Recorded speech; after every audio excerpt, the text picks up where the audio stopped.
Karimnagar district president Ramakrishna గారు ఉన్నారు. ఆయనని అడిగి తెలుసుకుందాం ఇంకా చాలా ముఖ్యమైన విషయాలు, ఇక్కడ ఎలా జరుగుతుంది, ఏం జరుగుతుంది అన్న విషయాలు కాకుండా ఇంకా వేరే విషయాలు కూడా అడుగుతాం. అన్న నమస్తే అన్న. నమస్కారం అండి. నమస్కారం సార్. అన్న, ఈ రోజు మీరు ఇక్కడికి వచ్చినారు కదా, సో ఇక్కడ విషయాలు ఏంటి మా శ్రోతలకు చెప్పండి. 100% బీఆర్ఎస్ పార్టీ రేపు ఎన్నికలు గెలవబోతుంది. బ్రహ్మాండమైనటువంటి కేసీఆర్ గారి పైన అభిమానం ఉన్నది.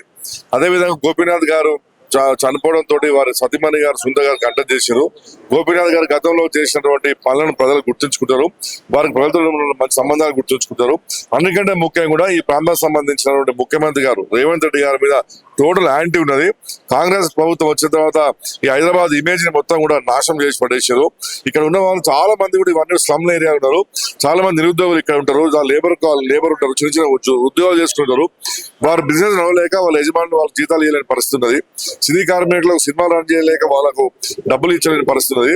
ఇవన్నీ కూడా ఏంటి కంక్లూజన్ అంటే హైదరాబాద్ ఇమేజ్ ని ఖరాబ్ చేసారు. రియల్ ఎస్టేట్ మొత్తం పడిపోయింది. కాబట్టి ఇక ఇక్కడ నుంచే మేము నాంది పలుకుతాం. కాబట్టి ఎట్టి పరిస్థితి కూడా రేవంత్ రెడ్డి గారిని ఓడగొట్టాల్సిందే, కాంగ్రెస్ ఓడగొట్టాలి, బీఆర్ఎస్ గెలిపిస్తామని ఒక గట్టి సంకల్పంతో. ఓకేనా, ఇప్పుడు మీరు చెప్పే విధానం ఎట్లుందంటే లాస్ట్ కి ఒక చీమ చచ్చిపోయినా దానికి రేవంత్ రెడ్డి కారణం అని అన్నట్టు ఉంది మీది. అసలే కాదండి, ఇక్కడ చీమ చనిపోవడం కుక్క చనిపోవడం నాకే కాదు, ఇక్కడ వాళ్ళు మొత్తం తెలంగాణ ప్రజలని చంపే ప్రయత్నం చేస్తున్నాడు. ఆల్మోస్ట్ సైకలాజికల్ గా తెలంగాణ ప్రజలు చచ్చిపోయారు. హైదరాబాద్ ప్రజలు ఇంకా దే ఆర్ ఆల్మోస్ట్ వెంటిలేటర్ల మీద ఉన్న పరిస్థితి వాళ్ళే. కాబట్టి ఇందులో నుంచి బయటికి రావాలనుకుంటే దాని ట్రీట్మెంట్ ఎవరు డాక్టర్ అంటే కేసీఆర్ గారు అని చెప్పి వాళ్ళు గమనించారు. అందులో భాగంగానే సునీతమ్మను గెలిపించడానికి మాత్రం ఇక్కడ ఓటర్స్ మాత్రం ప్రిపేర్ అయిపోయారు. సరే అన్న, ఇప్పుడు సునీతమ్మ గారి విషయాన్ని తీసుకుని వస్తే మాగంటి గోపీనాథ్ గారు ఆయనకి రాజకీయ అనుభవం ఉంది. అదే సునీత గారికి రాజకీయ అనుభవం అనేది లేదు. ఒకవేళ రాజకీయ అనుభవం లేని సునీత గారు గెలిస్తే కనుక ఏ రకంగా పాలన చేస్తుంది?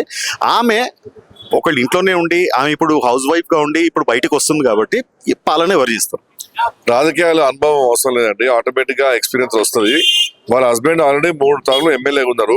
ఆమెకి ఇక్కడ ఉన్నటువంటి కార్యకర్తలతో సంబంధాలు ఉన్నాయి. ఇక్కడ ఉన్నటువంటి పరిస్థితులు కూడా అన్ని ఆమెకు బేరు చేసుకుని ఉన్నది.